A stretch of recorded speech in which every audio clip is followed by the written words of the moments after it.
We're live on IG. Oh, I know. I'm trying to do this too, but we can't do anything on this because everything logged out. Yep. But we have to watch there. Yeah. Hi. Is everybody here yet? This is a Q&A for October 6th, Sunday, November 6th. Oh my God. I can't let go of October, guys. Hi, way Debbie. too Hi, much. Judy. Hi, Amanda. Hi, Stacy. Welcome, guys. Here we go.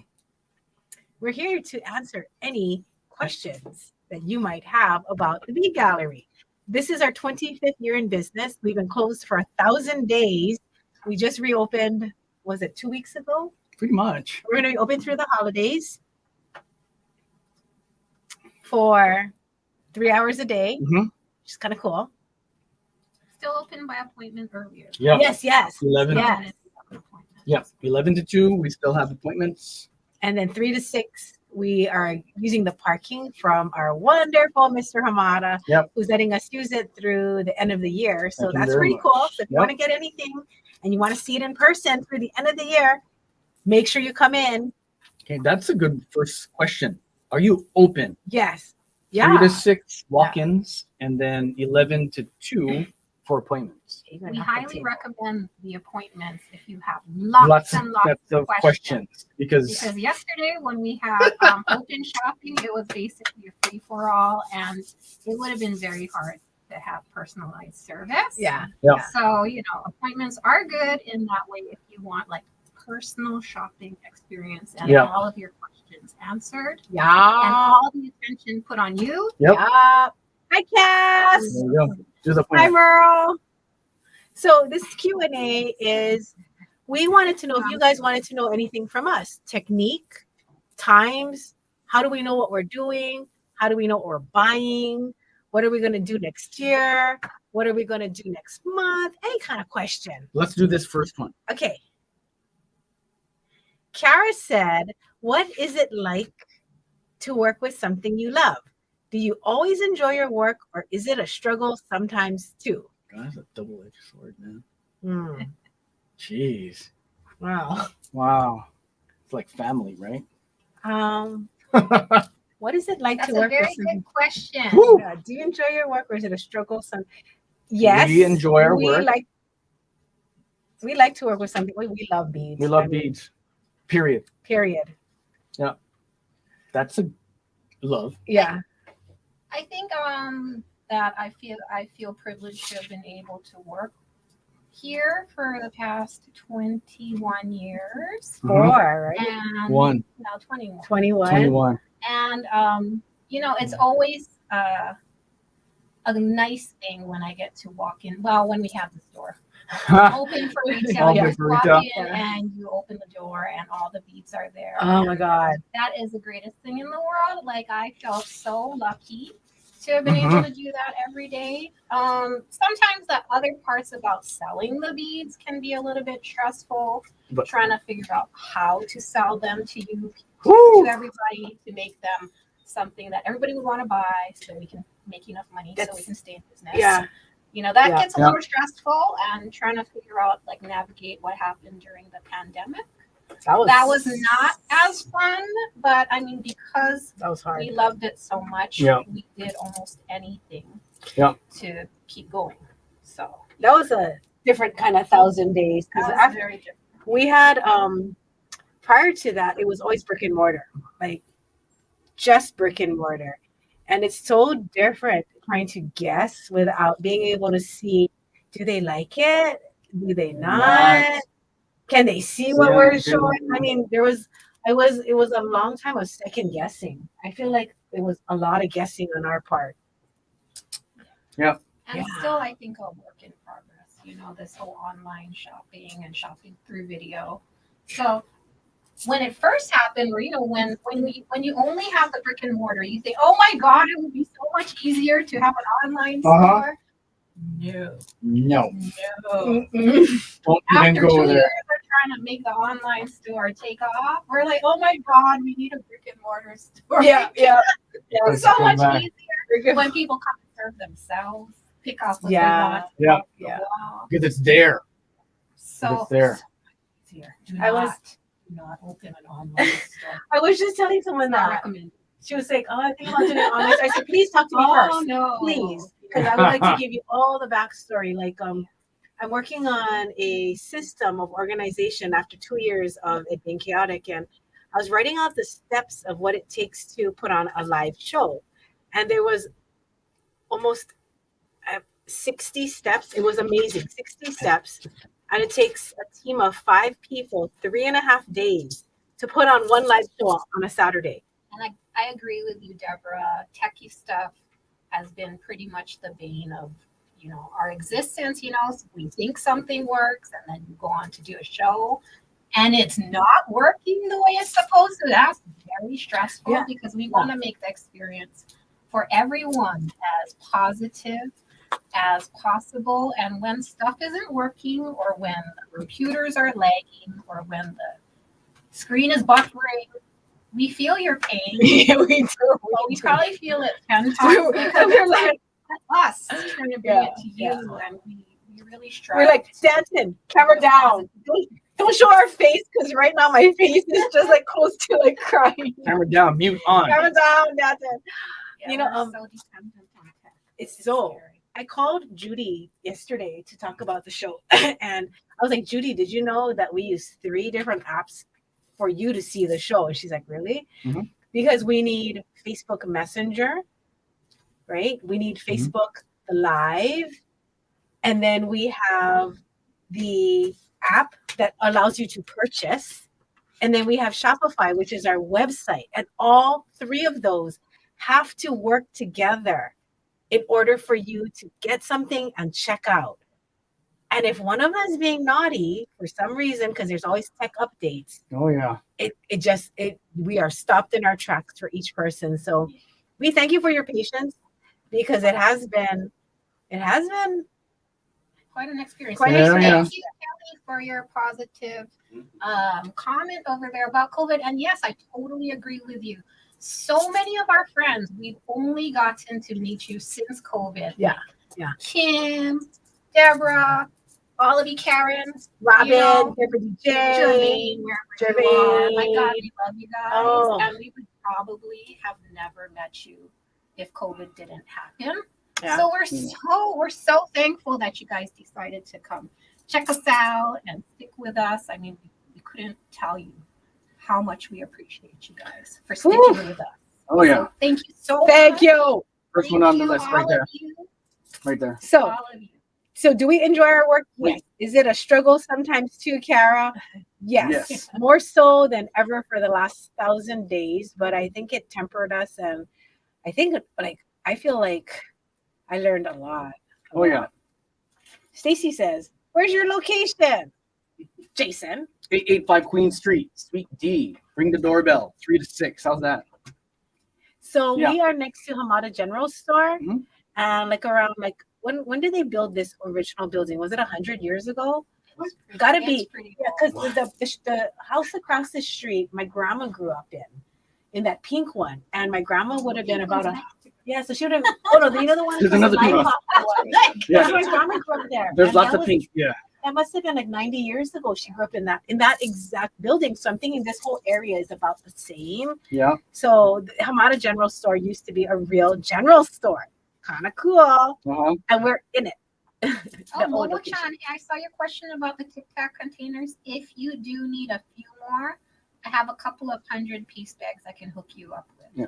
Just a couple, and then we can do a special order for you if you want. If lots of people want to do a Decided to do one special again? order, just text us or email us, and I can put one together. But for you, Momo Chan, because you're on island and I have a couple of bags left, Mhm. you can totally get them. I'll be happy to sell them to you. Okay. Yep. And I personally also love Tic Tac containers for beads. I've just been a little bit too lazy to start getting my beads. I Like think- continue to get my beads in them, but they are so helpful Yep. in storage and design. Just keeping all your little things together. And we get Amy. Amy said, "I know you are open from 3 to 6 till Until- November, December, Yep. instead of making appointments in the future. You can do both. You can come in, walk in 3 to 6 p.m., or you can make an appointment for Mhm. 11 to 2. So on the website. The website has a navigation bar, and if you drop down under make an appointment, a little calendar will pop up and you can do one right there. All right, thanks for the tags. Are we doing rock shop today? I might. I do actually have a box of rocks. Jason We're has only going to be answering questions for the next 45 minutes. So Yeah. we don't have time Yeah. for that. Well, I don't know. You think we have enough questions for 45 minutes? No, look at this. You guys, we did this. Okay. Okay, let's go to the next one. What other question? Choose one, guys. You guys choose one. Asked, should beading or bead making be considered art or craft? Well, I think it's both. Both. I think it's a wearable art. Yeah, and it's think it definitely does a craft this. when craft You know, right? Isn't that it? sort of implies that you're making something with your Mhm. hands. You know? But it's definitely bead making for sure. The stuff that Calvin does is 100% artistic. Mhm. It is an amazing art form that, you know, it's like a pocket-sized piece of art that you can wear. Maybe that's why the Yeah. word arts and crafts always go together, right? Arts and crafts Art and I mean, crafts. versus arts or crafts.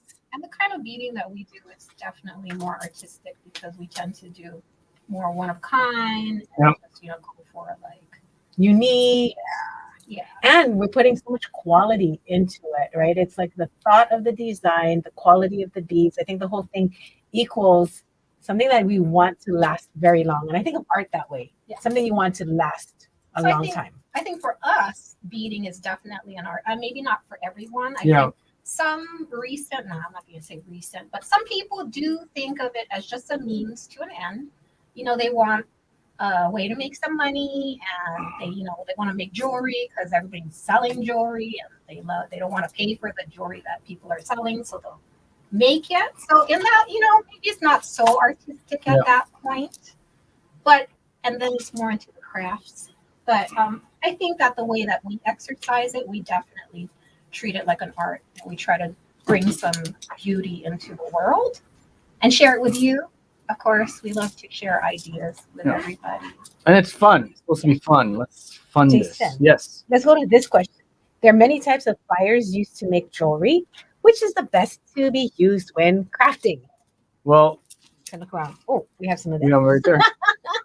I think we're biased. Yeah, we are. So basically, if you're talking about pliers and whatnot, these are the 3 pliers and cutter that you always should have. Yeah. You need this, your chain nose plier. You need this, your round nose pliers. And you need this, your flat nose pliers.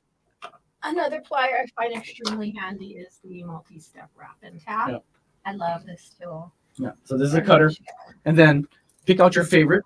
So Michelle loves the 6-step wrap and tap, which is a This is more of a specialty tool. Yep. And when we first started carrying it, we kind of turned up our noses because we're like, what are you going to do with that? Why do people like it? But it's like the best thing ever. Best thing ever if you're going to make components, like ear wires. If you want consistency in your loop sizes, definitely invest in one of these. These are only $27 or Yeah. something. Yep, And $27. I use it to make a bunch, like all different kinds of components, eye pins, If you- larger wire wraps. And if you check out the YouTube channel, you've never been there before, you can see a lot of videos where we feature all of these tools.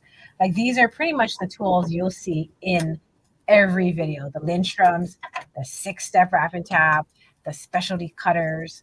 And let me show you something else. Somebody was just asking, what is that awesome sizing chart that we have? It's actually our business card. Yeah, it is our business card. It is. So this business card, let me just hold it up so you can see, has millimeters on here. It has like gauges so you can remember thicknesses of wire. It has an inch ruler on there. And each of these hearts are 1/4 inch. So 4 hearts equals 1 inch. And why do you need this? So that when you're watching one of our lives and you're wondering, what is she saying when she's like, get this 10 millimeter bead? You can see it right here. Usually we have these when you order something. So if you haven't ordered from us yet and you're like, I love that card, like old school, you can send a self-addressed stamped envelope and we could send you one, or order something and we'll make sure you get one of these They're really, really handy. I try to throw at least a couple in each package. So the other side is just some information, Our text line. but this side is the keeper side. So Stacy, that's the We also have street address. gift cards with that on there. Yes, and then you can punch a hole in it and hang it from your tools. You can use that for your wire testers. So many ways you can keep this handy piece of paper around. What was the other question? Super handy. Amy says, are you planning to have some classes in the future? Well, that's always a question. It is, because we're trying to figure out, do we do it on Zoom? Do we do it in person? Because I feel like in person's happening way more now. We just have to figure out the space, the parking. The parking. It's always this parking. If there's something you really, really want to do, let us know. Because if it's from an online friend, we can see if there's a tutorial we can do or tutorial we have done and put it up. And if it's an in-person friend, we can see if there's like some kind of class we can put together, which would be fun. Okay. If you have any questions, comment either in the IG or in the Facebook. This is Q&A. Q&A. It looks like someone had a lot of questions about stringing on thread. So one of the questions, what is GIMP wire and how do I use it? I'm assuming GIMP wire is Boolean, or otherwise known as French wire. Yeah, French wire. It's like a really fine coil. Usually it's base metal, but you can probably make your own with fine silver or very soft good fill wire. Yep. I don't think any of us here use it. No. I definitely don't. I prefer to use bead tips or just tying the thread to a piece itself. Some people think that the GIMP wire or the Boolean prevents the thread from wearing out against the clasp, but it's actually really thin and it gets really like tarnishy looking because a lot of the times base metal is very squishy, squishy coil thing that, you know, it's a classic way that pearl necklaces were finished off way back in the day, but you don't need it, nor do we really use it. I mean, you can, and basically all you do is you string your thread through and you come back down and you can tie a knot, and that forms it into a kind of a loop shape. But if you're going to do that, I prefer clamshells over bead tips instead. You? I don't use. I like wire protectors instead. Yes. Yeah. So much stronger. Firm. Yeah. It holds well. And you never get that split. Okay. Oh, and that's that. Jamie's answer is the answer to how can I stop thread from wearing against a clasp? That is definitely the wire cable protector, or what she likes to call pants. Pants for the thread. Yeah, we usually use it with soft flex or other kinds of beading cables, but you can also use it with string. You can. It's a more structured kind of loop it'll make because it is a piece of silver rather than just a little coily thing. Got it. So Kim Carnes, in line with the class question, she was saying the class with Cynthia was so fun. Are you planning another guest artist event online? Heck yeah. Yes. Danton and Trudy just redid our studio so that we have more table space now. We have our other camera back up. So if there's something that you want to do, Kim, definitely let us know because now we have more space to do it. And Mike Liao, who is our Panda Wire, I wanted to see if he would come in and do a class with us online because we now have the bandwidth to do it. And I feel like things are just working a little more smoothly with our tech. Knock on wood. Knock on wood. And Theresa, I saw your question about if you're coming to Hawaii, can you schedule a specialty class? By all means, let us know if you're coming. Jason is super accommodating in terms of like fitting you into his schedule, or you know, we've done custom classes in the past, so yeah, we can definitely work something out with you. Just let us know what you want to learn. Oh, if you're coming, give us like 4 weeks in advance notice so we can do a meetup. Yeah. So a meetup would be where we contact everyone in the Ohana, and then we're going to put together some kind of event somewhere that we can all meet up. We do have access to rent a little room at the Japanese Cultural Center because Allison, our Sunday girl, works there. So we have a hookup if we need a place to do a class outside that has parking, a parking lot. So I was already trying to think, okay, who's coming so that we can do something. And we would love to meet you. It's always so fun to meet you guys in person. Definitely. Always. Yeah. Because Definitely. we've seen, who do we see? We see Janet Weber was here. Janet. Yep, yep. Yeah. Debbie Tebow. Alicia. Yep. Yeah. April Joanne. was here yesterday. So it's always nice to get Quite a like, bit of you know, our through there. online friends. So Meet yes, them in person. if you're coming, we're gonna make an event of it. You Tru- just gotta let us know. Trudy's on Instagram. There we go. Kelly, how young were you when you started beading, and how did you get started? That was a text. Was that a text? Wow. I was 23 or 24, and I went out with my friend on New Year's Eve, and I never smoked a cigar before, but we thought, oh, what a great idea. Let's have whiskey and cigars. Now, if you've never had that before, the next day it is the pits. I woke up super sick. I rung up in her shower. I come out, and she's like, Jamie, let's make jewelry. I was like, no, I want to lie here and pull the sheets over my head. I don't feel good at all. She goes, you know what, though? Whatever we do today is what you're going to do for the rest of the year. So if you lie here feeling sick, that's not a good start. So I was like, okay. So she pulls out a metal box. It's her dad's toolbox. Every tool is gigantic. Like, you know, like this kind where your whole hand is like this. Yeah. And the round nose plier, like the top is like huge. And she's like, let's make earrings. And I was like, all right. She shows me how to turn a loop on some base metal wire. And I was like, oh my God, I made earrings. After that, I was hooked. I have not stopped thinking about beading since that day. I mean, like I wake up every day thinking about beads. And like Michelle was saying, you know, just being able to see the beads and work with beads every single day and see that kind of beauty and see that kind of like, just, I don't know, this that overwhelming sense of just something that's quality that when you walk around it, it makes you feel positive. I don't know. I think we're probably the luckiest to have had just that long run and that experience with gemstones, glass, artists. So that's how I started. That's how I got addicted. And I think I'll pick beads over almost anything, even like food. There's a good fun question that I would want to hear because I don't remember hearing this story, but our good Ohana member, good friend Deborah DJ asks, I'm nosy. How do y'all meet? Oh my God. I started the store because of one of my really good friends in high school. Her mom was a realtor. Mhm. And she asked me what I'm going to do with the rest of my life. And I said, I don't know. And I think I was 25. And And you're she working said, for the government, right? yeah. And I was making glass beads over on North Shore. She said, oh, well, I know a place that you can start your business. And this was on the phone. And I was like, what business? She goes, your bead store. I was like, what bead store? Mhm. I'd been showing her how to bead. She loved it so much that she was like, you should have a bead store. And I was like, there's more to the story. But basically, the next thing I know, I'm going to meetings to get a loan for my bead store. I was like, Okay.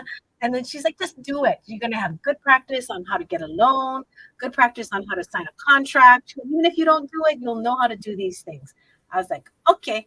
So next thing you know, I actually signed the documents for a lease, 5 years, and it was only like $650 a month. Now, if you know Hawaii, that's ridiculous, ridiculous. So I was like, okay, even if I don't have a bead store, I can buy washing machines and I can at least pay for my rent and people can wash their clothes. That was my backup plan.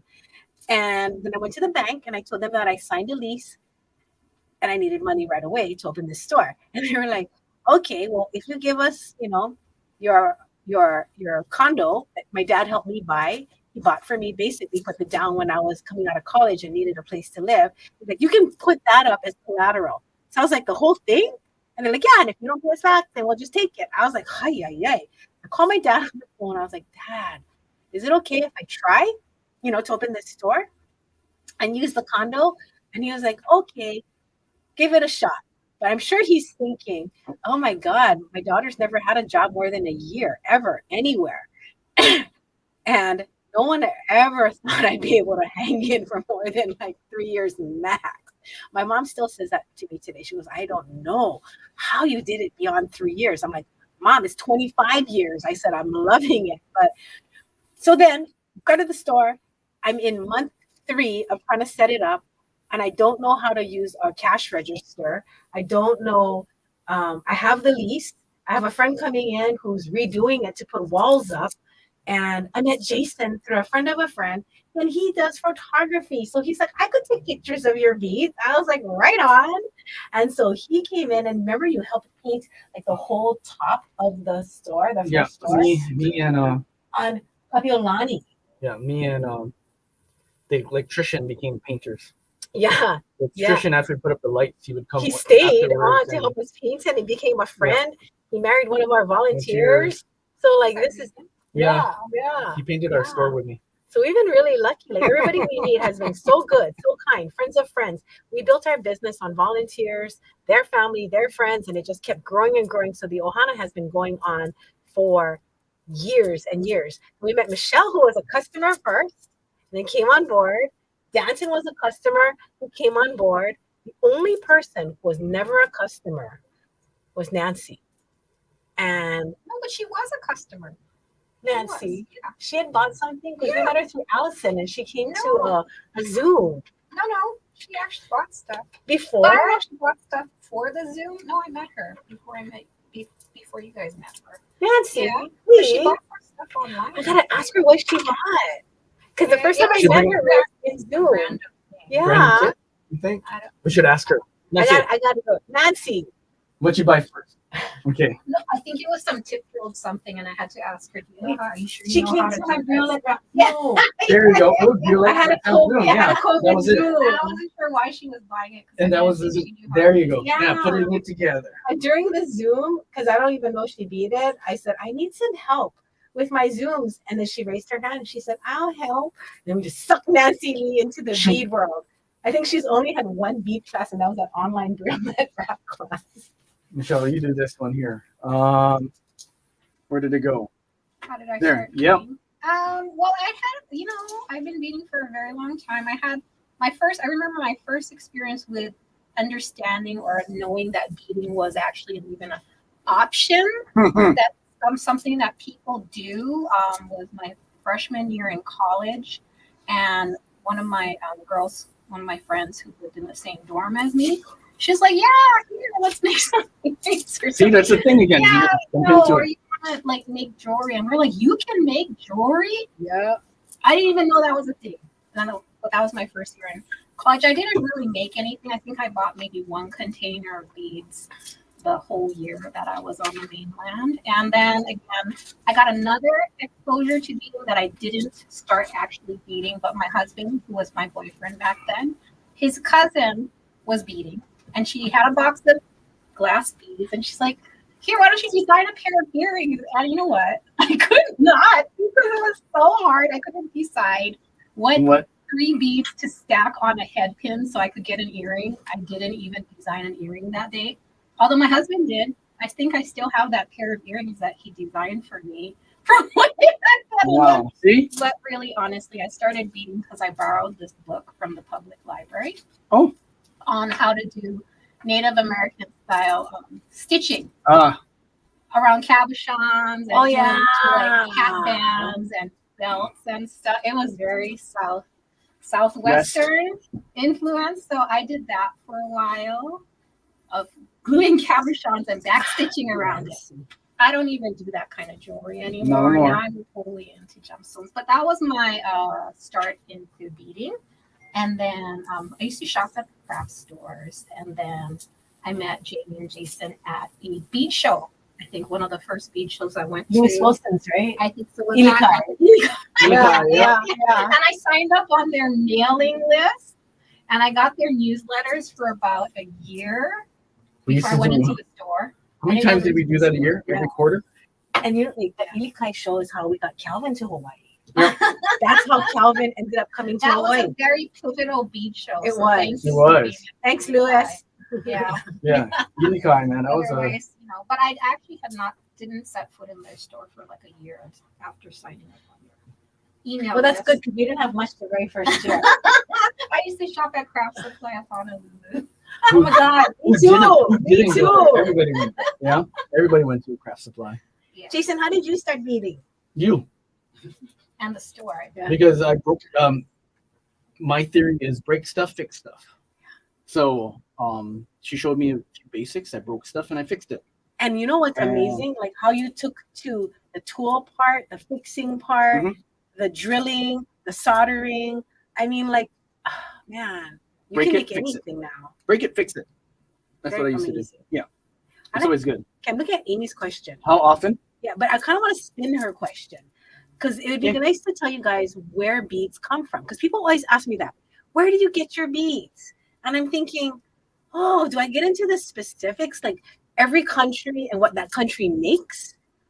And then they're probably like, no, they probably don't want to know that much. So I just go all over the world. Yeah. But we get it from all over the world. Like beads don't come just from one place. Like just under my desk, I have beads from Java that we have to unbox. So there are small glass beads. We have beads from the Czech Republic. Like Jason and I traveled there to design our own beads. Sea beads from Japan. We have vintage glass beads from Germany. The crystals are from Austria. The recycled glass is from Africa. I'm trying to think where else. Brass is from India. Brass from India, Thailand, Bali. Yep. Oh, we should do a map and kind of like put something that shows all the places where beads are from. It's a very it's a global hobby. Yeah, it's wonderful. Everything has a story. Everything. It does. Okay. What do we have? Oh, somebody asked a question like, why will beads strung on silk need restringing? We usually tell people back when Jamie and them first opened the store, they carried silk on the card. And then when did we switch? Maybe about 10 years later. Definitely before, definitely during war. Yeah, they switched from silk to nylon. Yeah. And the reason we switched is they feel pretty much the same. They look the same because they're manufactured by the same company, and they come on cards with the needle stuck on the end. Yep. We personally prefer the nylon because it doesn't stretch. So the reason why silk needs restringing is because it's a natural fiber and it will stretch, especially if it gets wet and you stretch it. It doesn't snap back the way nylon does. So you do eventually need to restring silk. Yep. As opposed to nylon. The nylon has a little bit of a give to it, like a stretch almost. So you can knot really tight and then it'll never stretch out because it is a man-made fiber. Yep. Now they're probably wondering why would it get wet? It gets wet because in Hawaii we have sweaty necks. And we have to wash our jewelry. You should, especially people who are like, I want to do my white pearls on white silk or white cord. And we're always like, oh, where do you live? Because if you're in Hawaii, your white cord is not going to be white. It's going to be gray. And unless you wash it. From brown. Yeah. So. And I like burning polyester. Yeah, it's fun. We like burning things. And the silk just smokes up and turns into ash. So there's always a finishing. Again, break it, fix it. Let's see if there's any. So if there's any other questions, you guys pop them in there, please, about anything. I'm like reading through it. Same thing. Somebody also asked what thread should they use when starting the process. Pretty much a similar thing. I mean, people can also ask what's the difference between beading cable and say like the nylon cord. Yep. You know, people use different stringing materials for different reasons, like how you want it to hang. Personally, I think the nylon thread with a needle on it's one of the strongest things you can string on. Let's see if I have a sample. We do. I was working on it, especially when you knot in between it. People think, the beading cables are a lot stronger because they're twisted steel, but I actually see those pieces wear out faster. Like you'll see knotted pieces from 50 years ago that are still being worn and still wearable, but the steel, because of the way the piece work hardens over time and the beads can cut through the plastic, you can wear out straight strung pieces on beading cable, I think, pretty fast, especially if you wear them constantly. Like I've had bracelets break because the steel wore out, you know. Yeah. And stuff like the nylon, I think, lasts a lot longer. Because it's a little give because the soft. It has a flex and it doesn't work hard in the way metal does. Correct. Yeah. So you don't get that fatigue or stress. I mean, it can be cut through if you get a Where's your snake on a scissors or something. But There's no pinchy on there either. Pinchy. Where's the pinchy? Okay, So this, there's your pinchy. okay, so that's why you need this. I picked up my thing. I was like, oh no, all my beads. But guess what? I knotted in between it, so only a few fell off. Yoo-hoo.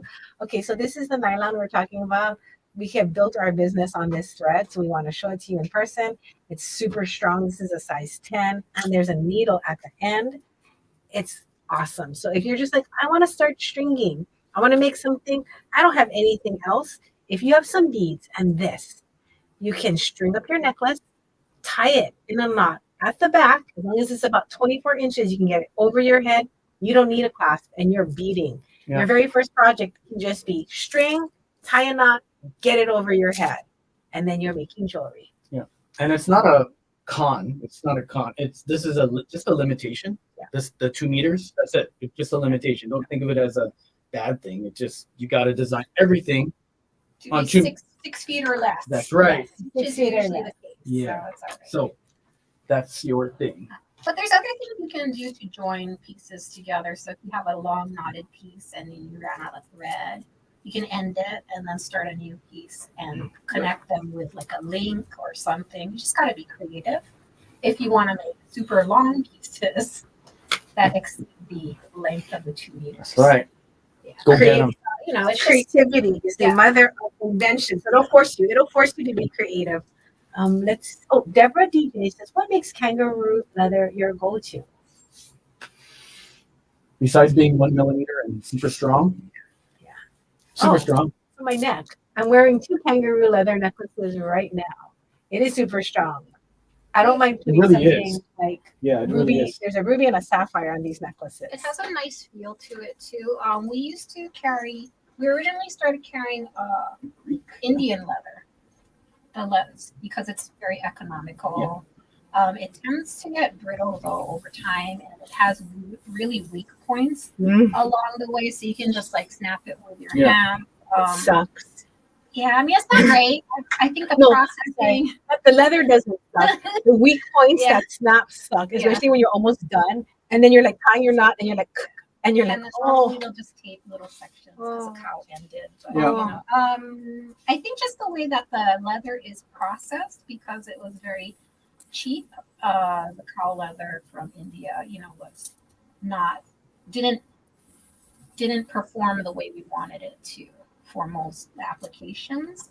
I think that we also use Greek leather, but that tends to come in thicker sizes. That quality is excellent.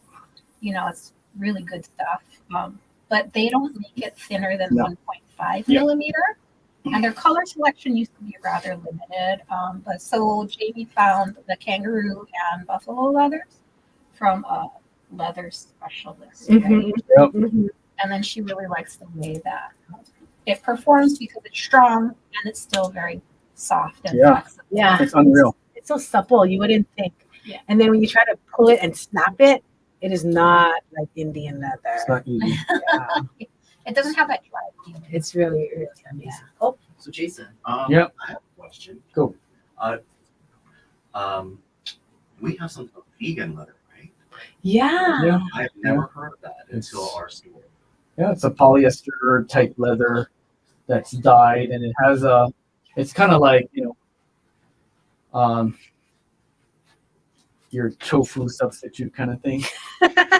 It's a tofu. It's a synthetic. It's It a is. tofu of leathers. And it's good. It's really good. Does it feel different? Leather, yeah. Huh? Can you feel the difference? Oh yeah, you can tell. Just like how you can tell, And other than. leather is very plasticky. Yeah, leather is plasticky, and So if you like to go in the ocean, definitely try the plasticky leather because Yeah. you get that same thickness of cord you're looking for, but it won't rot because it's going to go in the water, and not dry well. So I definitely do recommend like a rubber or a plasticky cord for surfing Yeah. and outdoor, where lots of sweaty sports and you want to wear it on there. Although I've seen people wear leather in the ocean, it actually doesn't look good after a while. So that's one of the drawbacks to leather is that you don't want to use it if you are going to wear it all the time into Yeah. the water and stuff because it does wear it out. Kim Carnes says, how do you tie an adjustable knot on your leather necklace? I think I did a demo on that one. The double loop, I the double loop screw. I use nylon as my sliding part. I don't use leather Oh, on leather. So Kim, send us a photo. Text us a photo, and then we can There's see what you mean about the several. adjustable knot. Yeah, there's several. Yeah. The macrame knot versus Yeah. the double loop And we'll knot. see if we can give you a recommendation. Right. Jermaine says, what do you do to stay on top of the changing styles? Wow. What do we do? Close your eyes because it changes too fast. You know what it is this is one of the things. I think last month it was Panto's color of the year. What is it next year, guys? Something Lavender. digital Lavender. Digital lavender. So that just kind of inspires us. Okay, what's digital lavender? You look it up and it looks kind of like, oh my God, what color did it look like? It was a pinky purple, right? I think though, that can help give us like Yep, direction. exactly. In terms of, like what Yep. kind of materials to use. Yep, But exactly. I don't think of us as like trying to stay with the trends. No. Because we carry a certain kind of look to our pieces, like the metal that we carry or the beads that we carry, which may not necessarily translate well to whatever's current. So what we try to do is work with what we have and try to make it look as good as possible. Probably sticking with more classic themes that are kind of more timeless. Yeah. Doing the techniques that we know how to do. We don't really try to jump on trends so quickly because they tend to not stick around, and we don't have the leeway to invest a whole bunch of money in something that is trendy for a little while and then offload it. That's not, I think, Dig out. Well, what's really nice? Quality doesn't have to be trendy. And that's what I think it is. When you use things that are of quality is its own trend. And I mean, we know this after 25 years that things can last, things can get more valuable and more beautiful. You don't have to be tricky and be like doing all the newest things because sometimes that comes and goes. Although I think one thing that drives us too, though, is there's different stones that come out every year. Yes. Getting them on their buying trips, and that's how we get the newest things. And then we have to figure out how to work with them. I mean, that probably is what keeps us like trendy or current. The buying trips they go on. We Truly comment. Let's see. I can't see. Trendy is the time to shop at Ross. LOL. It is because like when I do want to wear something trendy, like animal print, and it's like a fluffy top, I will go to Ross. But if I want something, that's a standard that's going to last 20 years, I don't actually think, oh, is this trendy right now? I'm actually looking for something that is durable, quality, beautiful. And you can tell someone put thought into it. But it's always nice when they do go on the buying trips and see new stones because the vendors will always come out with the newest stones. Like they'll bring out a certain stone one year and you may never see it again. And, so that's what's current at the time. Yeah. And then we kind of work with that at that point. Kelly is so sweet. She goes, "You are the style makers."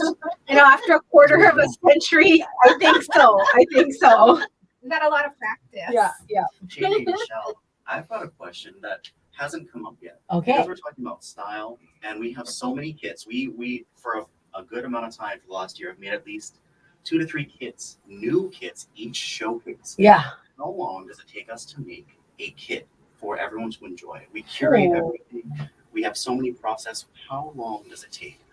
I think it really depends on what kind of kit it is. If it's a mix of seed beads, it might take, because we do seed bead blends, that might take like an hour, to do from start to finish. So those are easy. Not if we have to scoop the beads. Well, I mean, that's like no, the conception. If you have a kit, like if you tell me I need a Halloween themed seed bead kit, I'll just go out there and make one. It'll probably take less than an hour to pull all the beads, maybe not to scoop them all or figure out how much to sell it for. But that doesn't take very long. It's the kits that are complete projects. Those take a little bit longer. because we do try to keep several factors in mind, whether the pieces that we put in the kit we have enough of or we can get more of. That's very important.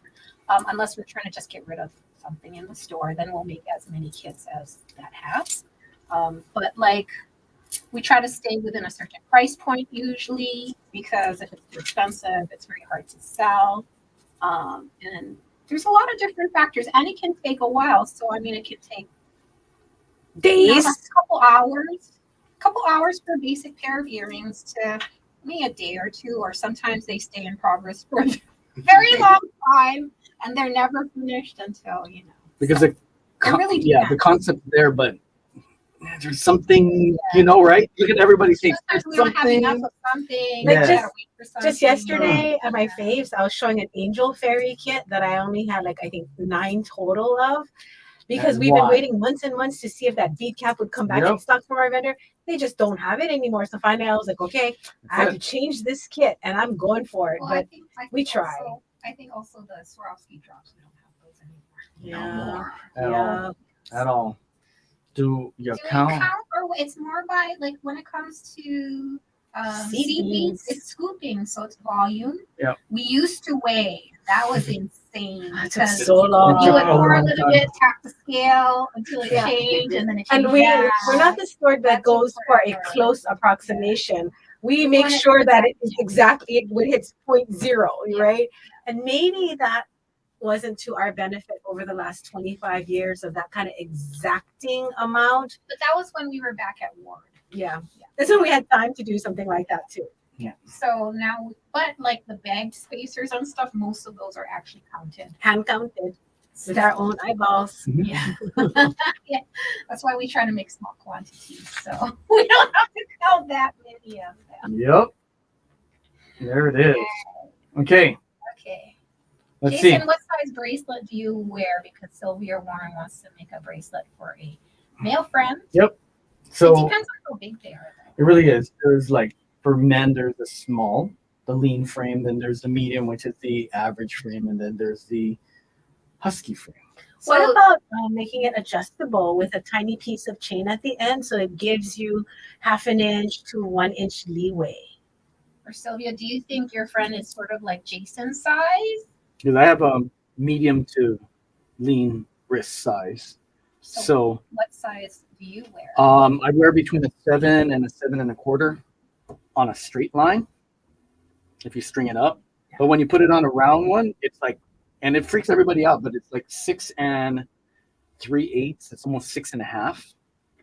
But it depends on how big your beads are too. Yes. Because So the So- diameter. There's lots of factors. Yeah, there's lots of factors, and that's why this is awesome. Yes. This Which is awesome. number is that? 19? That's mine. 19. So You that's would say mine. that is a good man size. Yeah. Mhm.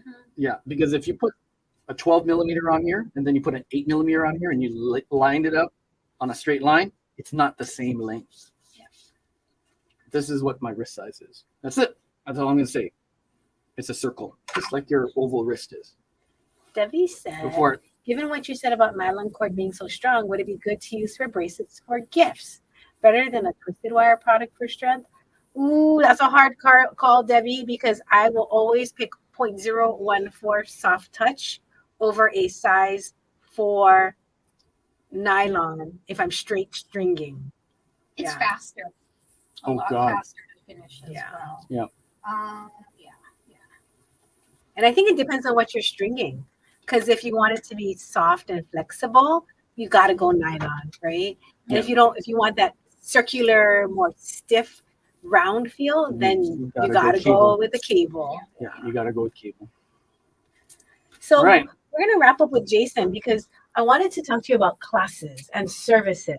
And one thing that we have to offer is our expertise. Yeah, all three of us Yes. have and will. What is Yeah. it? 75 years of experience. 75 We use years. that all the time. People are like, Yeah. what does that mean? So as Just add we it up. reopened, we thought, okay, time is limited, Mhm. space is limited. Mhm. So one thing that we thought we could do to make sure that if there's something you want to learn, Yeah. we're going to be putting it within the day. So if you were to come to the store and let's say you come up the stairs at 3 o'clock, if we have the time, we will definitely offer you the opportunity to have a class, a design session, or even a design execution. So you can think about us as your makers. You come up and you're like, I want to be making a beautiful necklace, and you want us to do all the work for you, and you want us to help you design it, and you want to leave with us with you wearing it. We are going to be adding that as a hourly service done by our senior staff and our not senior staff. So that is happening as of probably this week. We'll have something written up for you guys. Yeah, so that's kind of an exciting thing. So if you want a custom experience, you can come to us. Now, if you're a DIYer, you want to buy beads, you can come. On, you don't 3 need to 6. you don't need to set up a special time with us. You don't have to pay us. But if you definitely want a one-to-one interaction, you want some advice, stories, design, you want us to make parts of it or the whole thing, yes, we can be there for you to do something like that. So that's kind of cool. You can come with no experience and still leave with something amazing. Yep. Okay, is that it? I'm gonna see. I think that is it. I'm looking at all the questions. Thank you very much for joining us for our Q&A. That was fun. Yes. Super fun. Remember, you can always email us and you can always text us questions. And we answer accordingly, you know? Anytime. Yeah, anytime. And it goes to everybody out there. We have our text line at the bottom. We do. And then we have... And if you're watching on Instagram, at the very top, you can click on our link and it will take you to all of our interactive links. Yeah. Okay, we're done. If you guys get a notification at 3 o'clock or 2:30, I guess I'm doing the rock shop. Deborah DJ. I know Jason's gonna already be like, am I in the mood? As soon as he eats his lunch, we'll see. We'll see. He'll perk up. I'll perk up. Thanks. Thank you so much. Don't forget to like, follow, and subscribe on our social media platforms. And check us out from 3 to 6 for our special going on until Monday for your aromatherapy. Smells like Christmas. Oh yeah, there's also the wood bracelet that we had on Instagram. The wood jasper. The wood jasper, the half off. The half off. Yes, 50% off. check out Jason on Instagram before this because we do have a special. Good night.